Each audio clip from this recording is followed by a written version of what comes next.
বৈশ্বিক যুদ্ধ পরিস্থিতির কারণে দেশে জ্বালানি সংকট, যার সংকটের প্রভাব এখনও পড়েছে শিক্ষাঙ্গনেও।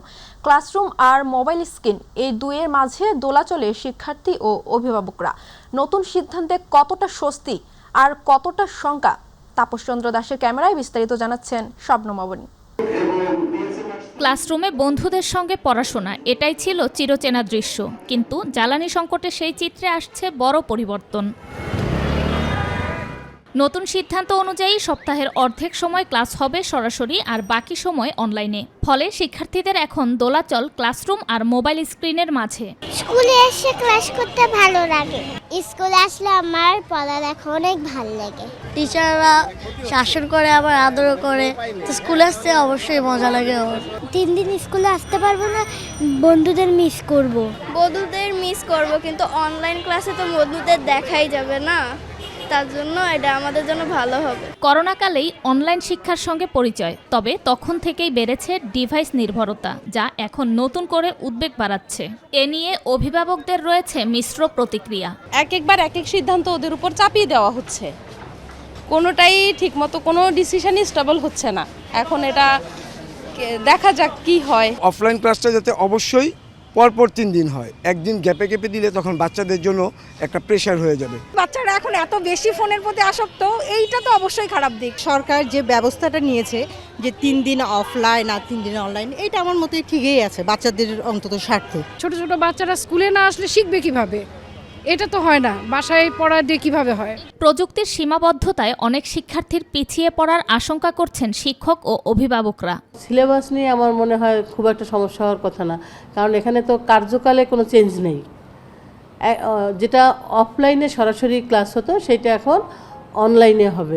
FM রেডিও বাটন ফোনে বসে থাকে, সেই ক্লাসটাকে আমি যদি একই সাথে FM রেডিওতে কানেক্ট করতে পারি তাকে, বা ওই সুযোগটা যদি আমাদেরকে দেয়া হয়, শিক্ষকদের ক্লাসগুলো সব শিক্ষককে FM এ যেতে হবে তা না, নির্ধারিত কয়েকজন শিক্ষক কয়েকটা ক্লাস বা ওইগুলো যদি রেডিওতে প্রচার করা হয়, আমার মনে হয় শিক্ষার্থীরা বাটন ফোন যারা ব্যবহার করে তারা ওই ডিভাইসটা ব্যবহার করে সেক্ষেত্রে তারা উপকৃত হতে পারে। জ্বালানির সংকট বা এই কারণে সিদ্ধান্ত সঠিক আছে, কারণ আমাদের তো দেশের পরিস্থিতি অনুযায়ী কাজ করতে হবে। শিক্ষকরাও বলছেন অনলাইন অফলাইন মিলিয়ে শিক্ষা চালানো এখন বড় চ্যালেঞ্জ। জ্বালানি সংকটের বাস্তবতায় বদলাতে যাচ্ছে শিক্ষার চিত্র, তবে এই পরিবর্তনের ভেতর যেন কোনো শিক্ষার্থী পিছিয়ে না পড়ে, সেটাই এখন বড় চ্যালেঞ্জ। শবনম অবনী, মাই টিভি, ঢাকা। ভোলায় তেলের অবৈধ মজুত রোধে চলছে ভ্রাম্যমাণ আদালতের অভিযান। ইতোমধ্যে 2 মজুমদারকে 1,50,000 টাকা জরিমানা করেছেন ভ্রাম্যমাণ আদালত। তবে 2-1টি ফিলিং স্টেশনে তেল দিতে দেখা গেছে। ভোলায় একটি পাম্পে প্রশাসনের নজরদারিতে 300 টাকার করে তেল দিতে দেখা গেছে প্রতি ঘণ্টায়। আর এই তেল দিতে দীর্ঘ লাইনে দাঁড়িয়ে থাকতে হয়েছে বাইকারদের। তবে ফিলিং স্টেশনের মালিক বলছেন, এত সংকটের মধ্যেও নির্ধারিত দামেই তেল সরবরাহ করা হচ্ছে। দর্শক, এই মুহূর্তে রাজধানী পেট্রোল পাম্পগুলোর খবর জানাতে বিজয় সরণি এলাকা থেকে যুক্ত হচ্ছেন সহকর্মী শবনম অবনী। অবনী, রাজধানীতে পেট্রোল পাম্পগুলোতে জ্বালানি সরবরাহের ব্যবস্থা কেমন দেখছেন আজ, আমাদের জানাবেন। ধন্যবাদ ইন্না। অবস্থান করছি রাজধানীর বিজয় সরণি ট্রাস্ট ফিলিং স্টেশনে। এখানে যানবাহনের দীর্ঘ সারি দেখতে পাচ্ছি আমরা। মোটরসাইকেলগুলো যেগুলো এখানে দাঁড়িয়ে আছে তাদের সাথে আমরা কথা বলে জানতে পেরেছি যে তারা দীর্ঘ সময় ধরে অপেক্ষা করছে, কেউ 2 ঘন্টা, কেউ 2.5 ঘন্টা। আপনি দেখতে পাচ্ছেন যে এখানে অনেক লম্বা লাইন, এই লাইনগুলো নাকি শেষ পর্যন্ত আপনার মহাখালী রেল ক্রসিং ওভার করে ওইদিকেও আরও রয়েছে।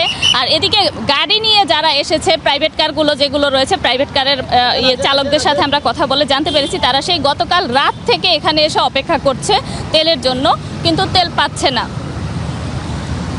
এখন পর্যন্ত তারা লাইনে অবস্থান করছে, তেল দিচ্ছে, তবে যানবাহনের দীর্ঘ সারির জন্য তাদের এই ভোগান্তি, এখানে এসে অপেক্ষা করতে হচ্ছে। আমরা যদি একজনের সাথে একটু কথা বলি, একটু আপনাকে দেখি। ভাইয়া, কি অবস্থা, আপনারা তেল পাচ্ছেন কিনা ঠিক মতো? তেল আপু ঠিক মতন পাচ্ছি না। ঠিক মতন তেল পেলে তো এরকম সিরিয়াল হতো না। আমি সকাল 8টার দিকে সিরিয়াল দিচ্ছি, 1.5-2 ঘন্টা এখানে আসলাম মাত্র। আর 500 টাকা তেল দিয়ে 500 টাকা তেল আমাদের কিচ্ছু হয় না। আমরা যে 2 ঘন্টায় মনে করেন যে এখানে যারা সিরিয়াল দিয়ে সেই 2 ঘন্টা আমাদের গাড়িতে তেল থাকলে আমরা 600 টাকা ইনকাম করতে পারতাম। আপনি তো পাঠাও রাইডার, তো জি, গাড়ি চালাতে সমস্যা হচ্ছে না? ইনকামের সমস্যা তো আমাদের হচ্ছে। আমরা যে 2 ঘন্টা এখানে সিরিয়াল দিচ্ছি, 2 ঘন্টা যদি আমাদের তেল থাকতো, আমরা দেখা যায় আমরা 400-500 টাকা ইনকাম করতে পারতাম, আমাদের হইতো। এখন আমরা যে আরও কতক্ষণ লাগে আমরা তো বলতে পারতেছি না। এখানে প্রচুর বাইক আছে, সকাল অনেক আগে থেকে সিরিয়াল দিচ্ছে অনেক লোকে। ইন্না শুনতে পাচ্ছিলেন, আমরা একজন রাইডারের সাথে কথা বলছিলাম, উনি জানাচ্ছিলেন সমস্যা যে তেল ঠিকমতো না পাওয়ার কারণে ওনারা ঠিকমতো ওনাদের রাইড শেয়ার করতে পারছে না, যে কারণে তাদের ইনকামের ওপরে প্রভাব পড়ছে এবং তারা তেলের জন্য যেই সময়টা এখানে নষ্ট করছেন সেই সময়টাও তাদের নষ্ট হচ্ছে। অন্যদিকে তারা তেল না পাওয়ার কারণে তারা যে রাইড শেয়ার করে নিজেদের সংসারটা চালাতেন সেই ইনকামের ক্ষেত্রে তাদের প্রভাব পড়ছে। এদিকে গাড়ি নিয়ে অনেককে দেখছি আমরা অপেক্ষা করছে, যারা সে দীর্ঘ লাইন দিয়ে দাঁড়িয়ে আছে। আমরা পাম্পের মালিকদের সাথে, পাম্পের এখানে যারা আছে পাম্প কর্তৃপক্ষের সাথে কথা বলেছি, তারা বলছেন যে তেল ঠিকমতো পাওয়া যাচ্ছে না। আমরা আরেকজন গ্রাহকের সাথে কথা বলবো যে তেলের জন্য দীর্ঘক্ষণ অপেক্ষা করছে। একটু বলবেন কতক্ষণ অপেক্ষা করছেন? মোটামুটি রাত 11:30 থেকে এখানে খাড়ানো, এখন 10টা বাজে। দেখা যাক কি হয়, কতটুকু পাবো এখনও বলতে পারতাছি না। আশা করা যে ইনশাল্লাহ ভালোই পাবো, যেহেতু শুনতেছি পুরা ফুল ট্যাঙ্কি দিতেছে, তো ওই আসার জন্যই খাড়ায় রয়েছি। ইন্না শুনতে পাচ্ছিলেন, আমরা আরেকজন চালকের সাথে কথা বলছিলাম যিনি সেই রাত 11টা 11:30 থেকে অপেক্ষা করছিলেন। এখন পর্যন্ত সে পাম্পের তেলের যেই কাঙ্ক্ষিত স্থান সেই পর্যন্ত এখন পর্যন্ত যেতে পারেনি। আর আমরা এখানে এদিকে এসে কথা বলেছি পাম্পের কর্তৃপক্ষ যারা আছে, পাম্প কর্তৃপক্ষের সাথে। পাম্প কর্তৃপক্ষ জানিয়েছে যে এখানে যারা তেল যে আসছে ডিপো থেকে তেল আসছে প্রতিদিন আপনার 3 থেকে 4টা গাড়ি আসছে প্রতিদিন। তারা এই ক্ষেত্রে প্রায় 40,000 লিটারের মতো বা তারও বেশি, কিছুটা বেশি তেল পাচ্ছে। সেটা সরবরাহ করতে করতে তাদের একদিনে যে তেলটা তারা দিতে পারে সন্ধ্যা 7টা-8টা পর্যন্ত দিলে তাদের সেটা শেষ হয়ে যাচ্ছে, কারণ যানবাহনের লাইন অনেক দীর্ঘ। আর যেহেতু রাজধানীর অন্যান্য পাম্পগুলো বন্ধ রয়েছে সেহেতু গ্রাহকরা চালক যারা আছেন তারা অভিযোগ করছেন যে সবগুলো পাম্প যদি খোলা থাকতো তাহলে তাদের এই ভোগান্তিটা হতো না। এদিকে আমরা যেটা আরও পাম্পের কর্তৃপক্ষের সাথে কথা বললাম, তারা বলছে যে যারা এই যে এখানে এসে দীর্ঘ লাইন দিয়ে অপেক্ষা করছে তারাও অনেকে বিরক্ত হয়ে তাদের সাথে অনেক রকম বাকবিতণ্ডা জড়িয়ে পড়ছে। অবনী, আপনাকে ধন্যবাদ। দর্শক, রাজধানীর বিজয় সরণি এলাকা থেকে পেট্রোল পাম্পগুলোর খবর জানাচ্ছিলেন সহকর্মী শবনম অবনী। যাচ্ছি পরবর্তী সংবাদে। দিনাজপুরের পার্বতীপুরে বৈধ কাগজধারীদের নির্বিঘ্নে জ্বালানি তেল সরবরাহের লক্ষ্যে মাঠে নেমেছে উপজেলা প্রশাসন। পেট্রোল বা অকটেন সংরক্ষণের মাধ্যমে কৃত্রিম সংকট রোধে দিনব্যাপী উপজেলার বিভিন্ন স্থানে লাইসেন্সবিহীন মোটরসাইকেলের বিরুদ্ধে ভ্রাম্যমাণ আদালতে 18টি মামলায় মোট 9,000 টাকা জরিমানা আদায় করা হয়। বিষয়টি নিশ্চিত করেছেন পার্বতীপুরের সহকারী কমিশনার ভূমি ও নির্বাহী ম্যাজিস্ট্রেট মাহমুদ হোসেন রাজু। নরসিংদীর বেলাবতে অবৈধভাবে তেল সংরক্ষণ ও বিক্রয়ের অভিযোগে 420 লিটার কেরোসিন জব্দসহ পিতা ও পুত্রকে আটক করেছে ডিবি। গোপন সংবাদের ভিত্তিতে জেলা গোয়েন্দা শাখার এসআই সাইফুল ইসলামের নেতৃত্বে উপজেলার ঢাকা সিলেট মহাসড়কের পাশে নারায়ণপুর বাস স্ট্যান্ড এলাকায় মেসার্স রইচ মিয়া এন্টারপ্রাইজ নামক একটি দোকানের ভিতর থেকে 420 লিটার ডিজেল জব্দসহ তাদেরকে আটক করা হয়। আটককৃতরা হলো রায়পুরা উপজেলার সায়দাবাদ গ্রামের মোহাম্মদ রইচ মিয়া এবং ছেলে শফিকুর রহমান। এ ঘটনায় 2 জনকে আসামি করে বেলাবো থানায় মামলা দায়ের করেছে ডিবি পুলিশ। বছরের শুরু থেকেই কুমিল্লা জুড়ে আশঙ্কাজনক হারে বাড়ছে হামের সংক্রমণ। দিন দিন আক্রান্তের সংখ্যা বৃদ্ধির পাশাপাশি দেখা দিচ্ছে নানান জটিলতা। এসব রোগীদের চিকিৎসা, পর্যাপ্ত আবাসন ব্যবস্থা ও সেবার মান নিয়ে অভিযোগ রয়েছে স্বজনদের। বিস্তারিত জানাচ্ছেন কুমিল্লা প্রতিনিধি আবু মুসা। সারা দেশের ন্যায় কুমিল্লায় প্রতিদিনই বাড়ছে হাম রোগীর সংখ্যা। চলতি বছর এ রোগে আক্রান্ত 3 শিশুকে আশঙ্কাজনক অবস্থায় ঢাকায় প্রেরণ করা হলে চিকিৎসাধীন অবস্থায় সেখানেই তাদের মৃত্যু হয়। হঠাৎ করে এসব রোগে আক্রান্ত হওয়ায় রোগীর স্বজনরা দিশেহারা। তারা বলছেন কুমিল্লা মেডিকেল কলেজ হাসপাতালে রোগীদের জন্য নেই পর্যাপ্ত আবাসন ব্যবস্থা। সেবার মান নিয়েও অভিযোগ করেছেন কেউ কেউ। হাম ভাইরাস হতে পারে, পরে দেখলাম যে এটা ধীরে ধীরে বৃদ্ধি পাইতে অনেক বেড়ে গেছে। মুখের থেকে প্রথমত মুখে অনেক গাল ছিল, এটা গাওয়ার পরে থেকে এই জিনিসটা দেখা দিচ্ছে। একদমই খায় না, চোখ বন্ধ করে রাখছে, আজকে 7 দিন ধরে কিছু খায় না। আর এই যে হসপিটালে আমরা যেটা করতে যাই, হ্যাঁ কাছে সিট নিতে নিচে সিট দিচ্ছে নোংরার ভিতরে, তারপর 100 টাকা দিতে হয়। চিকিৎসকরা জানান, রোগীর সংখ্যা বাড়তে থাকায় হামাক্রান্ত শিশুদের আইসোলেশনে রেখে সার্বক্ষণিক চিকিৎসা দেয়া হচ্ছে। এছাড়া এসব রোগের লক্ষণ দেখা দিলে দেরি না করে হাসপাতালে নিয়ে যাওয়ার পরামর্শ দিয়েছেন এই চিকিৎসক। যদি দেখেন আপনাদের বাচ্চার জ্বর, কাশি, স্কিনের মধ্যে যদি আপনারা লালচে র্যাশ দেখেন, তাহলে সাথে সাথে আপনার নিকটস্থ হাসপাতালে চলে আসবেন এবং চিকিৎসকের পরামর্শ নেবেন। জেলার স্বাস্থ্য কর্মকর্তা জানান, ইতিমধ্যে হামে আক্রান্ত আশঙ্কাজনক 3 শিশুকে ঢাকায় পাঠানো হলে চিকিৎসাধীন অবস্থায় তাদের মৃত্যু হয়েছে। এছাড়া চলতি বছর এখন পর্যন্ত কুমিল্লায় হাম রোগে আক্রান্ত হয়েছে 91 জন। সন্দেহজনক হাম রোগী হচ্ছে 91 জন এই পর্যন্ত এই বছরে। 2026 সালে পুরো সালে হাম রোগে 3 জনের মৃত্যু হয়েছে, কিন্তু তারা প্রত্যেকেই সাসপেক্টেড। হামরোগ সম্পর্কে এখনো তেমন কোনো ধারণা নেই বেশিরভাগ মানুষের। ছোঁয়াচে এ রোগ বিস্তার রোধে চিকিৎসার পাশাপাশি জেলা স্বাস্থ্য বিভাগের প্রচার প্রচারণা প্রয়োজন বলছেন সচেতন মহল। আবু মুসা, মাই টিভি, কুমিল্লা। ঢাকার নবাবগঞ্জের ভাঙা ভিটার বাঙ্গি স্বাদ আর গন্ধে অতুলনীয়, বহন করছে শত বছরের ঐতিহ্য। তবে এবারের মৌসুমে ন্যায্য দাম না পেয়ে চরম ক্ষতির মুখে পড়ছেন কৃষকরা। আবহাওয়া, পরিবহন সংকট আর বাজার ধস মিলিয়ে দিশেহারা চাষিরা। শামসুল ইসলাম সনেটের রিপোর্ট, জানাচ্ছেন জুবাইর রহমান। ঢাকার নবাবগঞ্জের কৈলাই ভাঙা ভিটার বাঙ্গি নাম শুনলেই জিভে জল আসে। প্রজন্মের পর প্রজন্ম ধরে কৃষকরা পরম যত্নে চাষ করে আসছেন এই ঐতিহ্যবাহী ফল। একসময় এই এলাকায় যাতায়াতের একমাত্র মাধ্যম ছিল নৌকা। এখন রাস্তা হলেও দুর্ভোগ কমেনি, বরং বেড়েছে উৎপাদন খরচ আর পরিবহন সংকট। বৈরী আবহাওয়া, বৃষ্টি ও শিলাবৃষ্টিতে অনেক বাঙ্গি খেতেই নষ্ট হয়েছে। আবার অসময়ে পাকার কারণে বাজার ধরতে পারেননি কৃষকরা। ফলে উৎপাদন খরচ তুলতেই হিমশিম খেতে হচ্ছে তাদের। বাঙ্গি তো একদম সস্তা, এবার মেগাইলো সব ক্ষয়ক্ষতি হয়েছে। বৃষ্টির লেগে আমরা মাল হচ্ছে শান্তি পাই না। এই যে বাজারে 2500 বেশি, ওখানে 500 বেতন লাগে, 300 বেতন লাগে। যে পয়সা গেছি, মনে হয় আমি 5 বছরে ওটা পারলাম না। ফসলটা ভালো মতন দর পাই, তাহলে কৃষক বাঁচবো। আর কৃষক না পায় তাহলে তো মরণ। স্থানীয়দের অভিযোগ, রাস্তা থাকলেও সরাসরি ভালো যোগাযোগ না থাকায় পরিবহন খরচ বেড়ে গেছে। পাইকাররা কম দামে বাঙ্গি কিনতে চাইছেন, এতে কৃষকরা ন্যায্য মূল্য থেকে বঞ্চিত হচ্ছেন। ব্রিটিশটা না হওয়ার কারণে রাস্তা যোগাযোগটা ভালো না। রাস্তা ভালো তো টাকা বিক্রি করে এখন বাড়িতে এসে পড়তাম। দেখা যায় বাঙ্গির দামটা কম থাকলেও আপনার ক্যারিং চার্জ বেশি পড়ে যাচ্ছে। এই তো খুব তো কোনো লাভ নাই। আমার পাশে কেউ দাঁড়াইবো? কেউ দাঁড়াইবো না।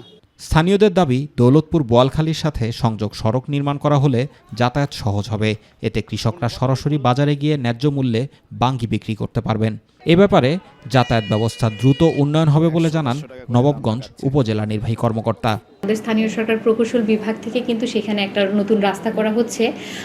আশা করা যায় এই অর্থ বছরেই সেই রাস্তার কাজ সমাপ্ত হয়ে যাবে। এই রাস্তার কাজ সমাপ্ত হয়ে গেলে তখন আমাদের কৃষকদের এই বাঙ্গি বাজারজাতকরণ কোনো প্রকার সমস্যার সম্মুখীন হবে না। এদিকে ক্ষতিগ্রস্ত কৃষকদের প্রণোদনা দেওয়ার কথা বিবেচনা করবেন বলে জানালেন নবাবগঞ্জ উপজেলা কৃষি কর্মকর্তা।